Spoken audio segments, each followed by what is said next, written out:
Bloomberg Audio Studios. Podcasts, radio, news.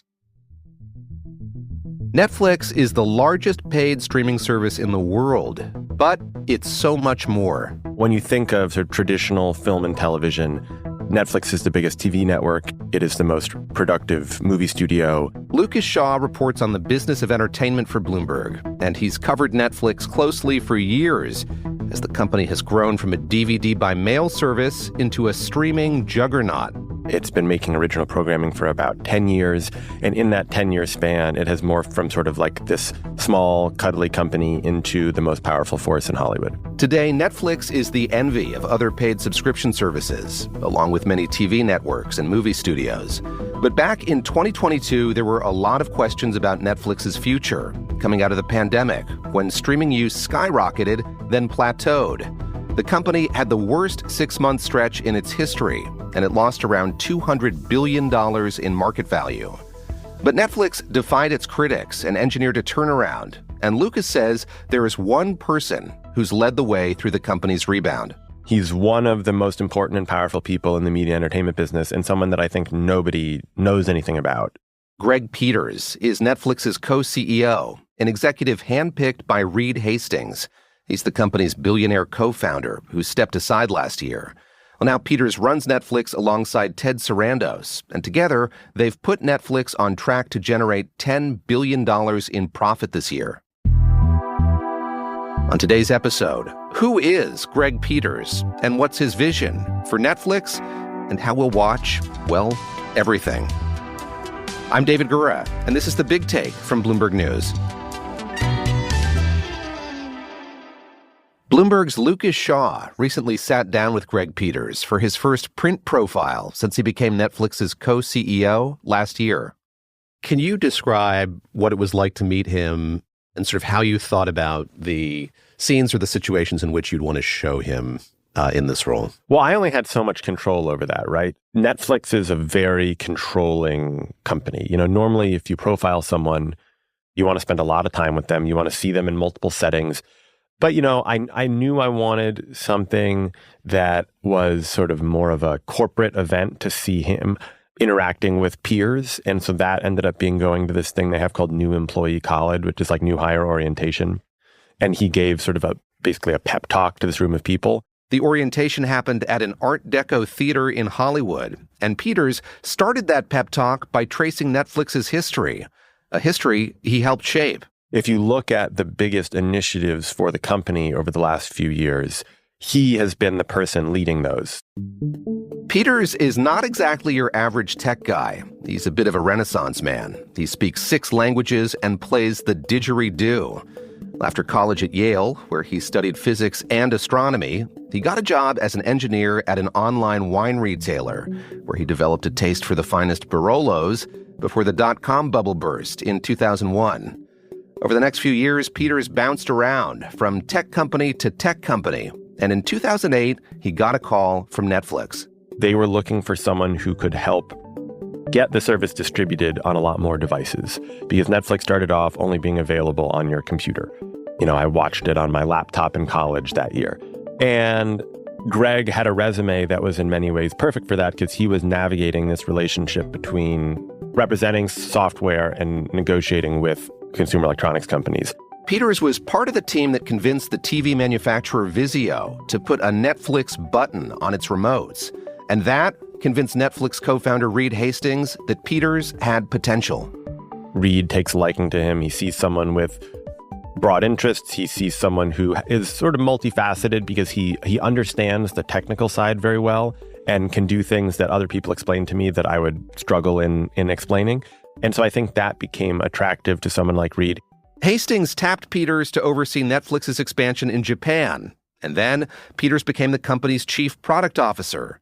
And in that role, Peters started looking into something that had become a problem for the company: password sharing.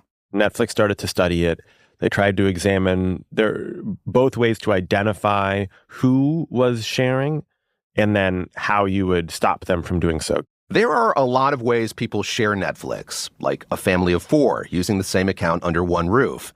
But then there's the 20-something who's moved away from home and lets his 2 friends and his ex-girlfriend use his mom's account. Peters and his team studied all those scenarios. There's a lot of studying of building the algorithm to determine who is sort of unfairly sharing.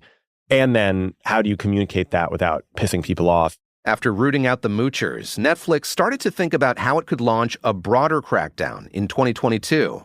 But Lucas says there was this divide within the company about how to proceed. They have a big disagreement basically about what the best approach is. Reed Hastings on one side, Greg Peters and most of the executive team on the other side. Hastings, Netflix's co-founder, thought Netflix should charge by physical location. For example, if you are lucky enough to have 2 houses, you would need 2 Netflix accounts. Well, Peters thought that violated Netflix's core promise that if you paid for the service, you should be able to take it with you. Peters advocated for a model based on individual users. You could access Netflix wherever you wanted, but you'd have to pay to add new users to your account. So they test both models in Latin America in sort of 2 distinct tests, and Greg's instinct proves to be correct. By this point, Hastings had been thinking for a while about his next chapter. The fact that Peters' approach worked, that it led to more signups, fewer cancellations, and less online outrage, was the last in a string of successes that convinced Hastings Peters could lead Netflix. He was as Reed Hastings described, like kind of the battlefield general. And so there's a reason that after they had settled on how to crack down on password sharing, Reed Hastings decides, now's my time, I can leave, and I trust Greg to succeed me. In January 2023, Netflix announced Hastings would transition to a role as executive chairman. Peters became co-CEO alongside Ted Sarandos. Now you've got this structure where you've got Greg Peters, seen as sort of the tech Silicon Valley guy, in many ways the heir to Reed Hastings, working alongside Ted Sarandos, who's the Hollywood guy running this massive company. Netflix is now thriving. It's adding subscribers and advertisers even as other streaming services struggle, which is something Lucas saw Peters brag about when he was on stage at that new employee orientation. Greg is basically saying, all these traditional media companies with cable networks, they are screwed. Their cable networks are shrinking, and that's depriving them of resources, and their streaming services don't make any money. And so these aren't sort of real threats to us. And the companies that have the money to compete with us, the Apples and Amazons of the world, they don't really care about entertainment. Like Amazon's been at it for almost as long as Netflix. And Netflix has probably released more hit shows this year than Amazon has released in its entirety. And I think he wants to say it's ours to win, but he feels that Netflix has always been more effective when it has seen itself as the underdog. And so he sort of ends this by saying it's ours to lose. It's ours to lose.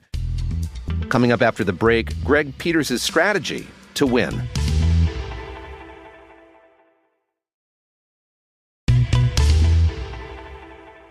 Lucas Shaw oversees media and entertainment coverage for Bloomberg and writes a weekly newsletter called Screen Time about the business of pop culture, which means he knows a lot about the competitive landscape Netflix is in.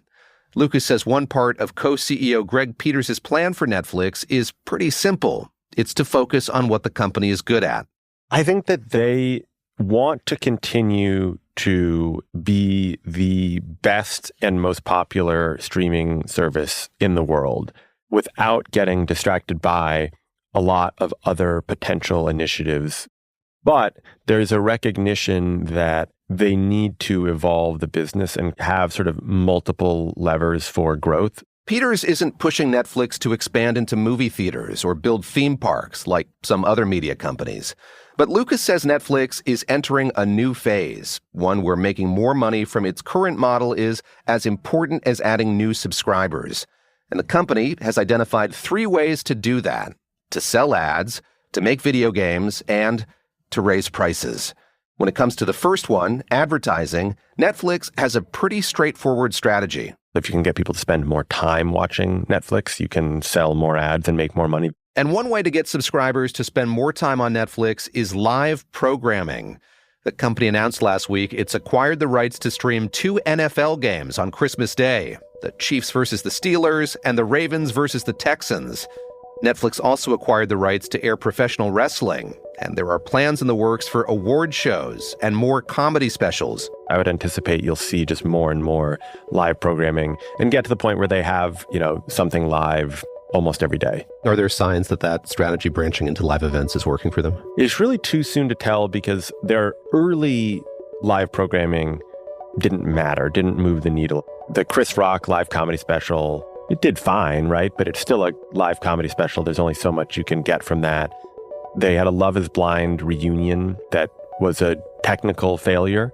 They had like this Mark Twain prize, who cares? They had a celebrity golf match with golfers and F1 drivers, like sort of more of a stunt test. These are all, I think, Netflix trying to figure out what could work and not spend too much money, because live sports can be prohibitively expensive.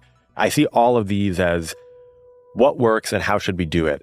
Then there's Netflix's ambitions in the world of gaming. They have a very nascent investment in video games, which is also something that Greg is in charge of. They don't make any money from it yet, and it's still really unclear if that's working. So there's advertising and gaming, and then everyone's favorite, charging more money. We've seen the price increases, and I wonder, are we at the end of that? No. How do they think about how much more they can raise prices and maintain audience or continue to build audience? Well, their argument is always, we feel comfortable raising prices if we are giving you more that you like and care about, right? Because if you think about the start of Netflix, and it was very affordable, and because they had so many licensing deals with so many other studios, it was in many ways a replacement for cable at a fraction of the cost of cable. It's still a fraction of the cost of cable. We can argue over whether it has as much, right? They're not getting nearly as much license from others, but they make a ton. If you really wanted to just watch Netflix, you wouldn't get all the news and sports, but you could replace all the entertainment programming anywhere on just Netflix.